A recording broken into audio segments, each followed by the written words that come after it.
Bandara Somlaki, Pak Bobi, terima kasih. Bisa ada di studio media Nusantara. Dalam kehadiran ini kita akan membicarakan beberapa hal mendasar terkait dengan pengembangan bandara. Kita langsung saja bahwa Bandara Matilda Badleyri yang sekarang dipimpin oleh Pak Uni, benarkah punya fisik dan landasan sudah memenuhi syarat untuk bisa pesawat lain masuk?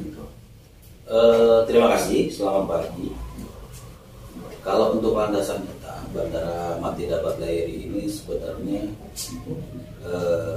pada saat ini kita ada pekerjaan peningkatan daya dukung landasan. Fungsinya apa?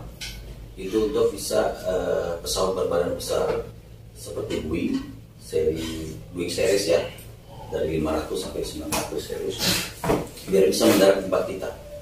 Jadi untuk sementara ini proses pekerjaan itu sedang berjalan. Mudah-mudahan nanti di November insya Allah selesai, pesawat berbadan lebar itu sudah bisa masuk sekelas Boeing ya. Panjang landasan kita itu sekarang itu 2.300, lebar 45.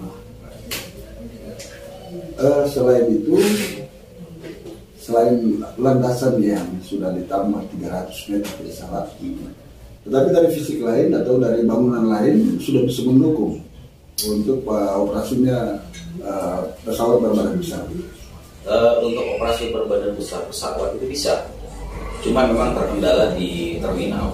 Memang terminal kita itu kalau untuk satu pesawat Boeing dengan penumpang di atas 100-150 itu memang terminal kita kurang mumpuni, besarnya kurang.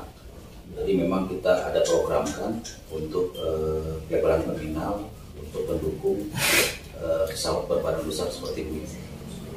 Ya, selain itu juga mungkin akses penumpang lalu lalang bandara untuk setiap hari bagaimana?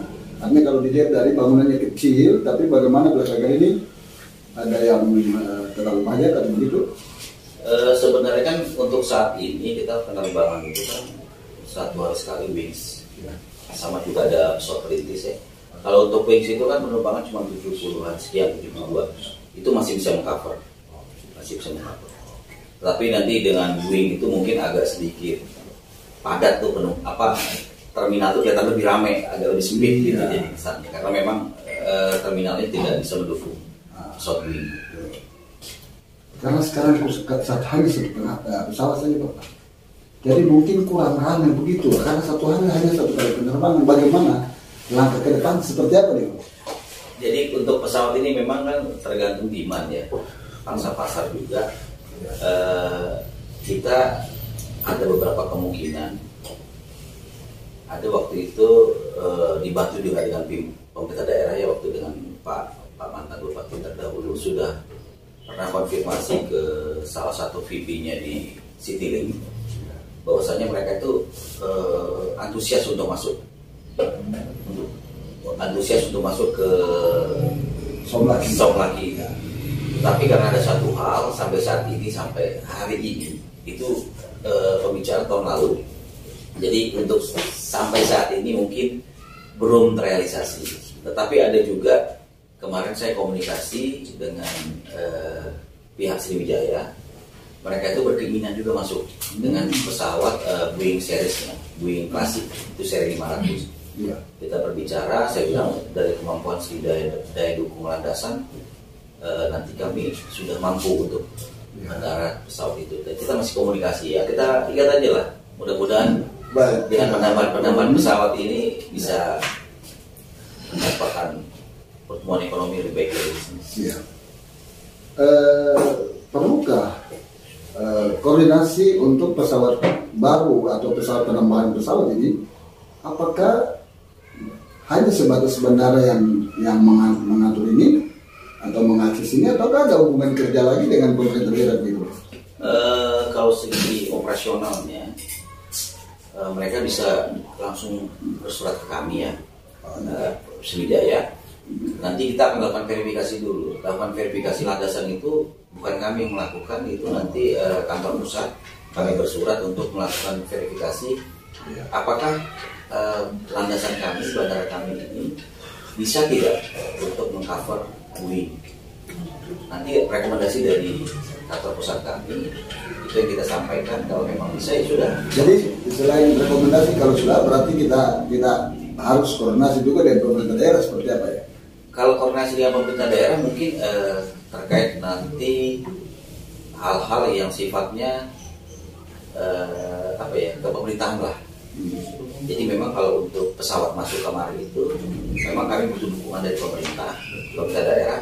Tetapi kalau sudah dia masuk di kami, itu nanti internalnya bandara dengan kantor pusat kami yang untuk mengklarifikasi, memverifikasi apakah pesawat itu bisa mendarat layak di kita.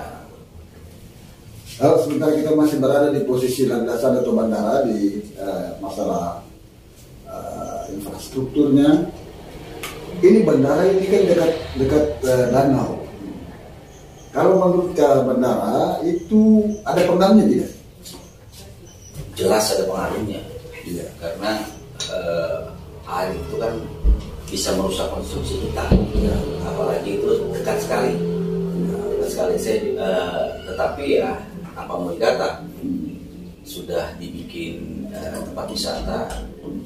Akhirnya dari pihak kami, dari bandara sebelumnya mengantisipasi itu. Masuknya air ke landasan dari bawah itu kita antisipasi. Ada beberapa hal yang kita lakukan dengan kajian-kajian teknis yang sudah kita lakukan. Seperti itu.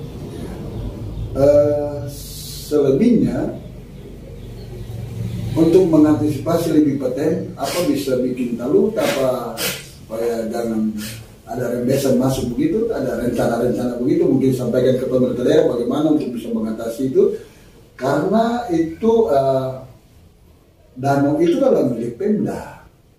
Ya mungkin ada terobosan dari bandara terhadap bagaimana kepada Pemda untuk bagaimana dibatasi supaya jangan pada waktu itu sampai air meluap gitu.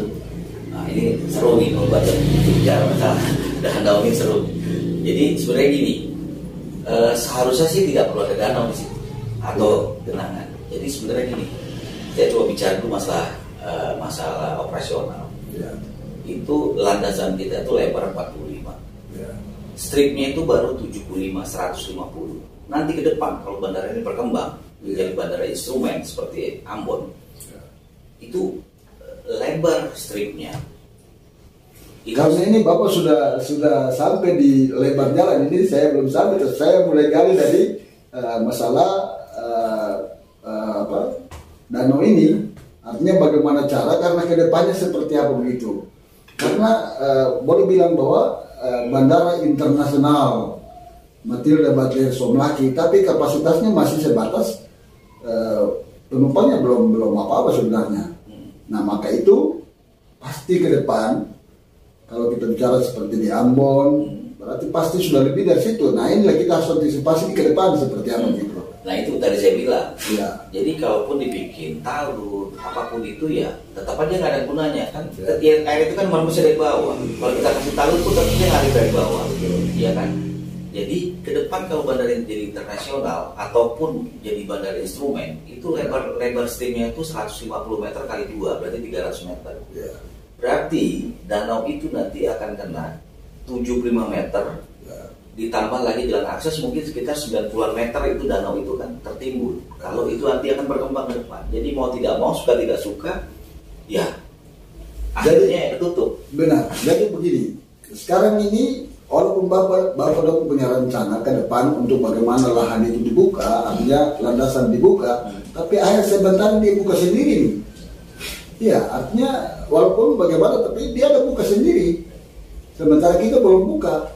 Nah ini seperti apa nanti ke depan?